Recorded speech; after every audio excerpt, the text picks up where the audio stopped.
हम अब शायद SOPs पर पहले से बेहतर अमल दरामद कर रहे हैं, जो हमें नज़र आ रहा होता है, देखने में लग रहा होता है, लेकिन फिर भी जो केसेस हैं वो बढ़ते चले जा रहे हैं। आपको इसकी वजह क्या लग रही है? जी बिस्मिल्लाहिर्रहमानिर्रहीम। देखिए, अब जिस तरह से एजुकेशनल इंस्टीट्यूशंस बंद कर दिए गए हैं, शादी हॉल्स बंद कर दिए गए हैं, मार्केट प्लेसेस को लिमिट कर दिया गया। पिछली वेव जो अभी थर्ड वेव शुरू हुई है, इसमें मैं समझती हूँ कि मेन कॉज जो था वो ये स्कूल्स और शादियों का वेडिंग सीजन था। मगर इनके बंद करने के बाद भी अब जिस तरह से हम देख रहे हैं कि चीज़ें काबू में नहीं आ रही हैं, तो उसकी वही वजह जो अभी मैं आपकी गुफ्तगू सुन रही थी कि लोग सोशलाइजिंग से बाज नहीं आ रहे हैं और हर जगह पे जो है वो मुख्तलिफ किस्म की तकरीबात जो हैं वो जारी हैं।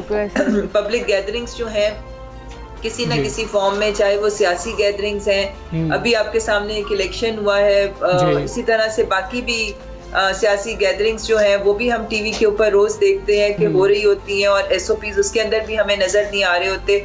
उसके अलावा अगर आप ये देखें कि हमारे जो सोशल फैब्रिक है, हमारे जो अर्बन स्लम्स हैं, ये बड़े शहरों में इस वक्त हमें ज्यादा केसेस नजर आ रहे हैं। पेशावर हो गया, लाहौर हो गया, रावलपिंडी हो गया, इस्लामाबाद, तो यहाँ पर बहुत सारी वो कच्ची आबादियां और इस किस्म के लोकेलिटीज हैं जहाँ पे छोटी छोटी गलियां हैं, गलियों में कई 100 लोग रहते हैं। ऐसा ही है। तो ये इतनी प्रॉक्सिमिटी है कि इसके अंदर मैं समझती हूँ कि लोग मेल जोल जो है वो अभी भी नहीं रुका। अगर रुका होता तो डेफिनेटली आपको एक फर्क नजर आता। इसी तरह ट्रैवलिंग भी। जी नौशीन साहिबा, हम देख रहे हैं कि आपने जैसा कि खुद भी अपनी गुफ्तगू में कह दिया कि हम लोग जो हैं वो बाज नहीं आ रहे हैं, हमारी सोशल डिस्टेंसिंग जो है उसका भी हम ख्याल नहीं रख रहे हैं, केसेस बढ़ते जा रहे हैं। तो अब हम जो सिचुएशन इस वक्त बन रही है वो ये है कि वेंटिलेटर्स भी कम हो रहे हैं, ICUs में बेड्स मौजूद नहीं है, ऑक्सीजन बेड्स नहीं है, वेंटिलेटर्स नहीं है। वो कैपेसिटी को बढ़ाने के लिए हुकूमत कुछ कर रही है या नहीं कर रही है?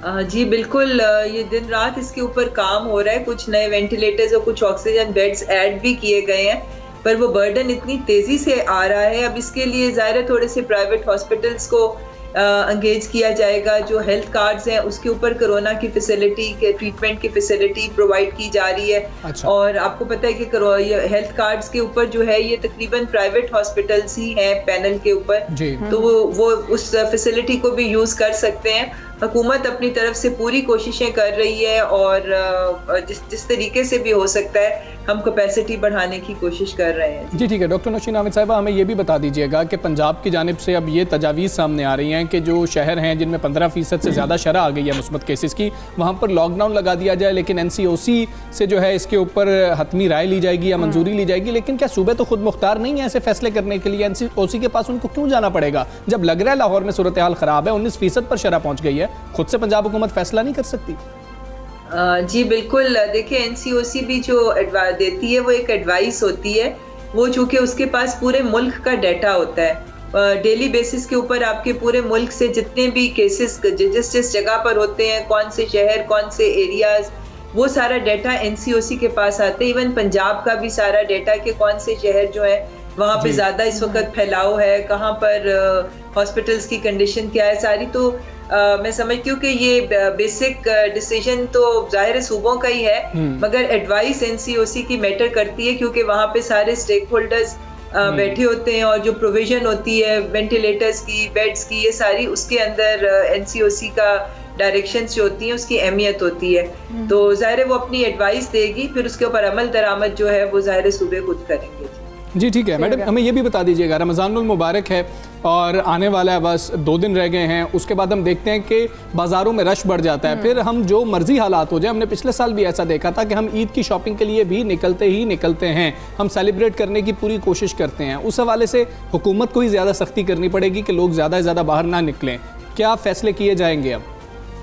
जी, आज का जो NCOC का जो मीटिंग है वो स्पेशली सिर्फ इस रमज़ान के SOPs और रमज़ान के मुतल्लिक है, तो उसके अंदर इंशाल्लाह ताला यही फैसले होंगे। मस्जिदें ज़ाहिर है टोटली बंद नहीं की जा सकती, मगर उसके अंदर एज लिमिट लगा दी गई है। वहाँ पे जाए नमाजों के लिए जो 3-3 फुट का फासला है उसके ऊपर निशान लगाए जाएंगे और लिमिटेड लोगों को, सिर्फ कुछ बहुत थोड़ी तादाद में लोगों को जो है वो इजाजत दी जाएगी। तो ये सारी डायरेक्शंस जो है वो आज फाइनल हो जाएंगी एनसीओसी के इजलास में। सही। तो नौशीन साहिबा, 50 साल से जायद के जो शहरियों के लिए कोरोना वैक्सीन की रजिस्ट्रेशन के बाद किस उम्र के अफराद के लिए वैक्सीन खोली जाएगी, क्योंकि अब बहुत ज़्यादा ज़रूरी हो गया है कि वैक्सीनेशन का अमल जो है वो ज़्यादा तेज़ किया जाए? जी देखिए, ये इंशाल्लाह ताला ईद के फौरी बाद जो है, चूँकि हमारे पास बड़ी तादाद में वैक्सीन जो है वो अप्रैल के महीने में पहुंच रही है, फिर मई के महीने में मजीद हमारे पास बड़ी कंसाइनमेंट्स आ रही हैं, तो इसलिए डिसाइड यही किया गया है कि ईद के फौरी बाद तमाम लोगों के लिए, तमाम शहरियों के लिए वैक्सीनेशन के लिए रजिस्ट्रेशन खोल दी जाएगी। तो वो इंशाल्लाह ताला वैक्सीन बड़ी तादाद में मौजूद होगी, तो जल्दी जल्दी से इसका स्पीड अप हो जाएगा प्रोसेस। ये 50 साल से जायद वालों के लिए रजिस्ट्रेशन तो हो रही है, उनको वैक्सीन लगाई कब से जाएगी वो भी ज़रा बता दीजिएगा प्लीज़। जी, मेरा ख्याल है कि ये 60 प्लस का इस वक्त जैसे ही थोड़ा सा हमारा ये कवर हो जाता है 60 प्लस के लोग, तो 1-1.5 हफ्ते तक हमें उम्मीद है कि इंशाल्लाह ताला। तो नौशीन साहिबा, हम वैक्सीन मजीद कब मंगवा रहे हैं? कोई अगली खेप भी हमारी वैक्सीन की आ रही है? क्योंकि अभी तक हम देख रहे हैं कि हमारे जो 60 से अबव वाले जो लोग हैं उन्हीं को बड़ी आराम से, बड़ी सुस्त रवि से लग रही है, हम तो इसमें बहुत फिर पीछे रह जाएंगे। कब आ रही है नई खेप? देखें, इस वक्त जो आप प्रोसेस स्लो कह रहे हैं वो तो उसमें कुछ लोगों का भी रोल है कि अभी तक देखें 20 लाख लोगों ने सिर्फ अपने आप को रजिस्टर कराया था। ये मैं 2 दिन पहले का आपको वीकेंड से पहले का बता रही हूँ। तो इसमें के लोग भी तो सामने, उन 20 लाख में से 11-12 लाख लोगों को लग भी चुकी हुई है। तो जैसे जैसे लोग खुद अपने आप को रजिस्टर कराने के लिए सामने आए तो स्पीड अप हो जाएगा प्रोसेस। हमारे पास ये अप्रैल के महीने में 15 अप्रैल को 30 लाख कैंसिनो बायो की वैक्सीन आ रही है कॉन्सेंट्रेट के फॉर्म में, जिसको हम यहाँ पे खुद प्रिपेयर करेंगे इंडिविजुअल वैक्सीन में। उसके अलावा 40 लाख जो है वो साइनोफार्म की आ रही है, और फिर मई के महीने में भी हमारे पास काफी मिलियंस ऑफ डोजेस जो है वो कोवैक्स के प्लेटफॉर्म से भी आ रही है। तो इंशाल्लाह सप्लाई की चेन अब चल पड़ी है, मगर लोगों से दरखास्त है कि वो ज्यादा से ज्यादा अपने आप को रजिस्टर कराएं, सामने आएं और वैक्सीन लगवाएं। जी ठीक है मैडम, एक अहम चीज़ है, अब हम सोशल मीडिया को भी अगर देख लें, हम जिन लोगों को जानते हैं, अब आवाम ये बात कर रहे हैं ख़ासतौर पे पंजाब के बड़े शहरों के अंदर कि हमें लॉकडाउन पे चले जाना चाहिए। वज़ीर आज़म कभी भी लॉकडाउन के हामी नहीं रहे हैं। पिछली बार भी जब लॉकडाउन लगाया गया वज़ीर आज़म उसके हामी नहीं थे, लेकिन मजबूरी बन गई थी लगाया गया। क्या अभी भी जो है लॉकडाउन आखिरी ऑप्शन रखी गई थी, अब हम आखिरी ऑप्शन तक पहुँच चुके हैं? आप ज़ाती तौर पर क्या समझती हैं? देखें जी, असद उमर साहब बार बार इस बात को कह चुके हैं कि अगर हमने केसेस को इसी तरह बढ़ते देखा और हमें लगा कि इसके अंदर फैलाव में कमी नहीं आ रही है, तो मजीद सख्त इकदाम किए जा सकते हैं। देखिए, टोटल लॉकडाउन कभी भी ऑप्शन होती इसलिए नहीं है क्योंकि आप जितने दिन भी लॉकडाउन लगाएंगे और जैसे ही फिर आप उसको उठाएंगे दोबारा से वो चीजें बढ़नी शुरू हो जाएंगी, जैसा कि हम पहले भी हमने देखा है। तो इसलिए SOPs के ऊपर अमल दरामद करते हुए रोजमर्रा की जिंदगी को एक नॉर्मल, जिसे कहते हैं स्लो पेस कह लें, मगर एक उसकी मूवमेंट होती रहे तो वो एक बेहतर सोल्यूशन है। पर अगर हालात काबू से बाहर जाते नजर आए तो जाहिर है ये ऑप्शन जो है ये जरूर कंसिडर किया जाएगा। नौशीन साहिबा, फिलहाल जो हफ्ते और इतवार की बंदिश रखी गई है कि हफ्ते और इतवार को तमाम कारोबार भी बंद होते हैं, मराकज़ जो तमाम बंद होते हैं, ये लोगों का कंसर्न बहुत ज़्यादा वो इससे शो करते हैं। सोशल मीडिया पर हम देख लें तो ये बहस चल रही होती है कि क्या कोरोना जो है वो सिर्फ हफ्ते और इतवार को आता है, हमें डेज कम दे दिए गए हैं जिसकी वजह से जो है हम रश हमारे मार्केट्स में बढ़ जाता है। क्या ये भी कोई मामला ज़ेर गौर है, इसको खोला जा सकता है क्योंकि आगे रमज़ानुल मुबारक भी है? देखिए, मैं समझती हूँ कि अगर लोग सिर्फ जरूरियात जिंदगी के लिए बाहर निकलेंगे तो ये 5 दिन भी काफी होते हैं। और जिस तरह से कहा गया है कि SOPs में कि एक शख्स घर से जाए और अपनी जरूरत जिंदगी खरीदे, मगर वीकेंड्स पे हम ये लोग देखते हैं कि लोग बच्चों को लेके, फैमिलीज को रिक्रिएशन के लिए निकलते हैं।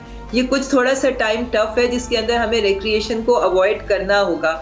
तो सैटरडे संडे को यूजुअली वही लोग निकलते हैं फैमिली के साथ जो एक हॉलिडे मूड में होते हैं, और उन्हीं दिनों में आप देखते हैं कि रश भी ज्यादा होते हैं, लोग बिला जरूरत भी पार्क्स में, मार्केट प्लेसेस पे और दूसरी जगहों पे मौजूद होते हैं। तो सिर्फ उस चीज को कर्टेल करने के लिए कि पब्लिक गैदरिंग कम से कम हो और इंटरेक्शन कम से कम हो, ये 2 दिन सिलेक्ट किए गए। बिल्कुल ठीक है, बहुत शुक्रिया डॉक्टर नौशीन आमिद साहिबा, आप हमारे साथ मौजूद थी और आपने बताया कि जिस तरीके से वैक्सीनेशन का जो अमल है उसको ईद के बाद मज़ीद तेज़ कर दिया जाएगा और बाकी लोगों के लिए भी जो है